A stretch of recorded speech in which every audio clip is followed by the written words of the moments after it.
তোমাকে বিয়ে করতে দূরের কথা, আজকের পর থেকে আমি তোমাকে চিনি না। আমি হয়তো বলেছিলাম যে আমি তোমাকে ভালোবাসি, কিন্তু সেটা তো আমি মজা করে বলেছি। সত্যি বলতে আমি তোমাকে ভালোবাসি না।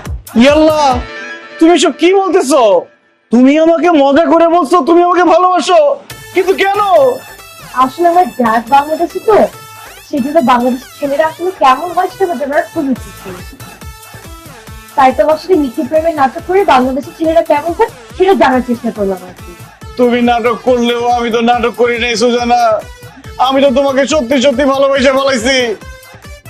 আর বাংলাদেশের ছেলেরা একবার কাউকে ভালোবেসে ফেললে, কাউকে মন দিয়ে ফেললে, তাকে আর ভুলতে পারে না। আমিও তোমাকে ভুলতে পারবো না সুজানা। আমি তোমাকে বিয়ে করে মালয়েশিয়া থেকে বাংলাদেশে নিয়ে যাবই। অসম্ভব। তোমাকে বিয়ে করতে দূরের কথা, আজকের পর থেকে আমি তোমাকে চিনি না। তোমার সাথে আমার যা সম্পর্ক ছিল সব শেষ। আজকেই আমি তোমাকে ফেসবুকে